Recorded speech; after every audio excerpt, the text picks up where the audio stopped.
اعوذ باللہ من الشیطان الرجیم بسم اللہ الرحمن الرحیم اما بعد فقد قال اللہ تعالیٰ فی کتابہ القرآن المجید وہو اصدق الصادقین وقولہ الحق بسم اللہ الرحمن الرحیم شہر رمضان الذی انزل فیہ القرآن ھدی للناس بینات من الھدی والفرقان۔ ناظرین کرام سلام علیکم۔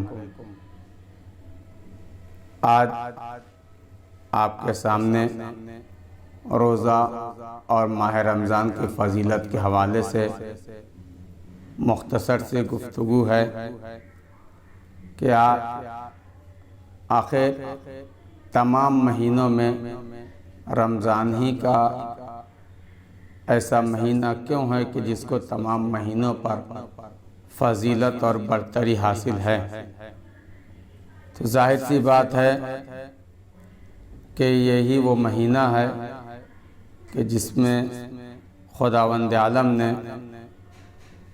قرآن مجید کو نازل کیا اور خود ہی پروردگار عالم اس مہینے کی فضیلت و برتری کو بیان کرتا ہوا نظر آ رہا ہے، جیسا کہ جو ہے مبارکہ کہ میں نے آپ حضرات کے سامنے تلاوت کرنے کا شرف حاصل کیا کہ جو سورہ بقرہ کی 150ویں نمبر کی آیت ہے کہ جس میں خداوند عالم ارشاد فرما رہا ہے کہ ماہ رمضان وہ مہینہ ہے جس میں قرآن کو لوگوں کی ہدایت اور رہنمائی کے لیے نازل کیا گیا۔ یہاں پر دقت طلب اور غور کرنے کی بات یہ ہے کہ کون ہے جو اس مہینے کی تعریف کر رہا ہے اور کس طرح۔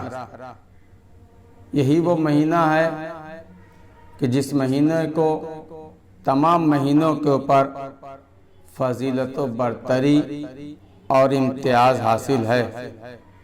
یہی وہ مہینہ ہے کہ جس میں قرآن مجید کو نازل کیا گیا۔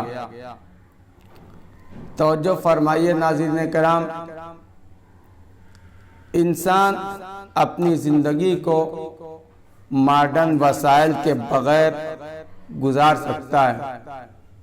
انسان کے پاس کولر نہ ہو زندگی گزار سکتا ہے، انسان کے پاس اے سی نہ ہو انسان زندگی گزار سکتا ہے، اور جتنی دوسری ماڈرن چیزیں ہیں ان کے بغیر انسان زندگی تو گزار سکتا ہے، مگر قانون اور اس کے چلانے والے کے بغیر انسان کے لیے زندگی گزارنا سخت دشوار اور مشکل ہے، کیونکہ انسان کمال اور سعادت دارین حاصل کرتا ہے۔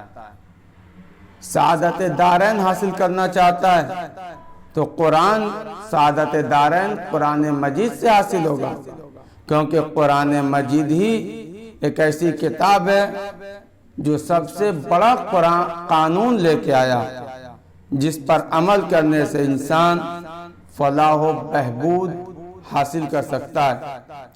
قرآن تمام دردوں کے لیے نسخہ لے کر آیا ہے اور تمام مشکلات کے حل کرنے کا قرآن ہی ذریعہ ہے۔ قرآن مجید علم اور حکمت کا مجموعہ ہے، اور یہی قرآن ہے جو لوگوں کے لیے ہادی اور رہنما بن کے آیا ہے، جو کہ سعادت کے راستے کو تلاش کرنا چاہتے ہیں اور ضلالت و گمراہی سے نجات حاصل کرنا چاہتے ہیں۔ ان کے لیے وہ ضروری ہے کہ وہ قرآن مجید کے احکام اور قانون کی پابندی کریں۔ یہ آیت کے حوالے سے اس مہینے کی فضیلت تھی۔ دوسری اس مہینے کی فضیلت روایت کے حوالے سے، جو یہ روایت پیغمبر اسلام حضرت محمد مصطفیٰ صلی اللہ علیہ وآلہ وسلم سے ہے، جس کا حوالہ مجموع البیان ہے۔ پیغمبر اسلام کے بہت ہی مشہور ترین اور معتبر ترین صحابی جناب جابر بن عبداللہ، آپ سے منقول ہے کہ پیغمبر اسلام نے فرمایا کہ خداوند عالم نے میری امت کو ماہ رمضان المبارک میں 5 چیزیں عنایت فرمائی ہے جو اس سے قبل کسی بھی نبی کی امت کو یہ چیزیں عنایت نہیں فرمائی۔ نمبر 1، جب ماہ مبارک رمضان کی پہلی رات آتی ہے تو پیغمبر فرماتے ہیں کہ خداوند عالم میری امت پر رحمت کی نظر کرتا ہے، اور خدا جس پر رحمت کی نظر کرے، رحمت کی نگاہ ڈالے، اس کو ہرگز عذاب نہیں دے سکتا۔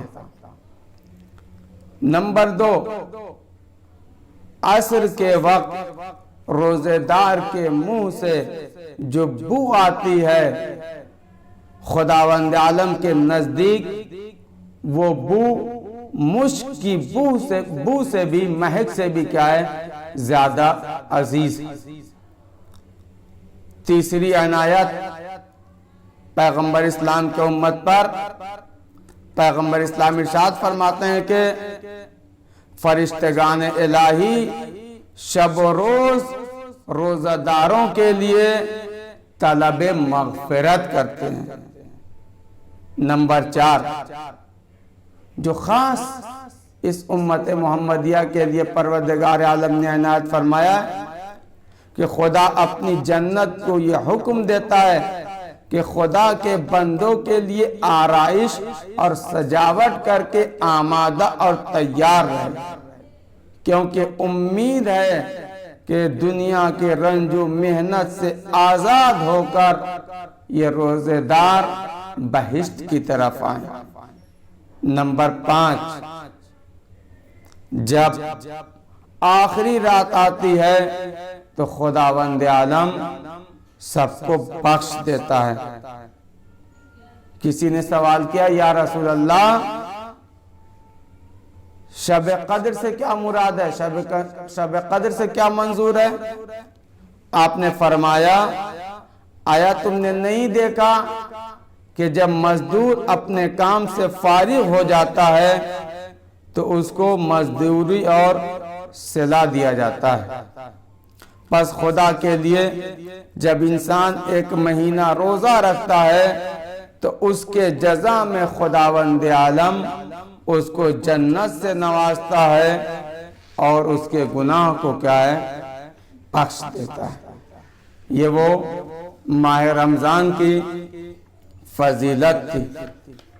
اس کے بعد پیغمبر اسلام روزہ کے لیے، روزہ دار کے لیے بیان فرماتے ہیں کہ 7 ایسی چیزیں ہیں کہ جب مومن ماہ مبارک رمضان میں حساب کے طور پر روزہ رکھے گا تو پروردگار عالم 7 چیزیں ایسی ہیں جو اس روزہ دار کے لیے بخش دے گا۔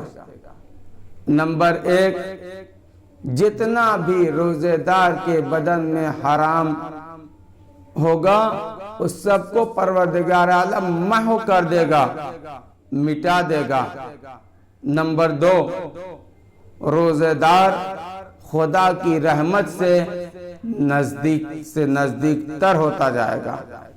نمبر 3، روزہ دار اپنے روزے کے ذریعے سے اپنے والد حضرت آدم کی خطا پر پردہ ڈالے گا۔ نمبر 4، موت کے وقت سکرات اور جاکنی کی اذیت سے محفوظ رہے گا۔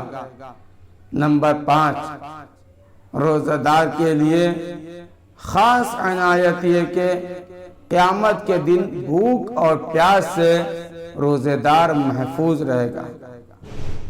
نمبر 6، خدا جہنم سے اس کو نجات دلائے گا۔ نمبر 7، خداوند عالم بہشت یعنی جنت کے پاک و پاکیزہ کھانوں میں سے اس روزے دار کی مہمان نوازی کرے گا۔ آپ اندازہ لگائیں کہ جب قادر مطلق ہمارا میزبان ہوگا اور ہم جیسے بندے اس کے مہمان ہوں گے تو ہمارے خوشی کا عالم کیا ہوگا۔ معزز سامعین کرام اور ناظرین کرام، پیغمبر اسلام دوسری جگہ روزہ کے حوالے سے بیان فرماتے ہیں کہ روزہ سپر ہے، ڈھال ہے، ڈھال، یعنی روزہ دنیا اور آخرت میں انسان پر آنے والی بلاؤں اور آفتوں کے مقابلے میں سپر کا کام کرتا ہے، ڈھال کا کام کرتا ہے۔ ڈھال کا کام کیا ہوتا ہے؟ جب دشمن وار کرے اور حملہ کرے تو ڈھال سے اس کو کیا ہے؟ روکا جاتا ہے۔ یہ روزہ دار کے لیے ڈھال کا کام کرے گا۔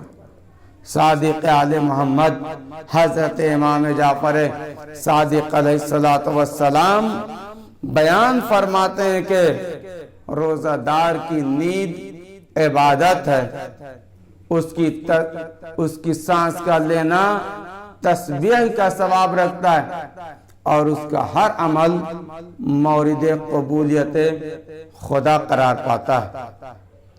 دوسری جگہ پیغمبر اسلام ارشاد فرماتے ہیں کہ بندگان خدا کو رمضان کی فضیلت کا علم ہوتا تو یہ آرزو کرتے، تمنا کرتے کہ رمضان پورے سال رہے۔ اللہ اکبر! اگر انسان کو رمضان کی فضیلت کے بارے میں علم ہو جائے تو یہ انسان ایک مہینہ نہیں، پورے سال روزہ رکھنے کی روزہ کی کیا ہے؟ تمنا کرتا ہے۔ اسی کے ساتھ ساتھ ناظرین کرام، رمضان المبارک کے حوالے سے دو تین حدیثیں اور بیان کرتا چلوں اور اسی کے ساتھ ساتھ ہماری یہ دعا کہ پروردگار عالم ان تمام احادیثوں پر عمل کرنے کی توفیق عنایت فرمائے۔ جیسا کہ پانچیں امام حضرت امام محمد باقر علیہ السلام بیان فرماتے ہیں کہ ہر چیز کے لیے ایک موسم بہار ہے اور قرآن مجید کی تلاوت کے بہار کا مہینہ رمضان المبارک کا مہینہ ہے۔ اس کے بعد دوسری حدیث میں امام بیان فرماتے ہیں کہ ماہ رمضان المبارک کے جمعے کو دوسرے مہینے کے جمعوں پر اسی طرح فضیلت و برتری حاصل ہے کہ جس طریقے سے ماہ رمضان المبارک کو دوسرے مہینوں پر فضیلت اور برتری حاصل ہے۔ دوسری حدیث امام بیان فرماتے ہیں کہ خاص طور سے ماہ رمضان المبارک کے عظمت و کمالات کو اجاگر کرنے کے لیے کہ ماہ رمضان کے جمعوں کو دوسرے مہینوں کے جمعوں پر فضیلت حاصل ہے اور اسی طرح فضیلت حاصل ہے کہ جس طرح تمام رسولوں میں ہمارے نبی، ہمارے رسول، پیغمبر اسلام کو فضیلت و برتری حاصل ہے، اسی طریقے سے ماہ رمضان المبارک کے جمعوں کو تمام مہینوں کے جمعوں پر کیا ہے؟ فضیلت و برتری حاصل ہے۔ اسی کے ساتھ ہماری یہ دعا ہے کہ پروردگار عالم ہم سب کو اتنی توفیق دے کہ ہم ماہ رمضان المبارک کے شب جمعہ اور جمعہ کے فضیلت و عظمت کو درک کر سکیں اور قرآن و احادیث کے بتائے ہوئے احکام کی پابندی کر سکیں۔ وآخر دعوانا ان الحمد للہ رب العالمین۔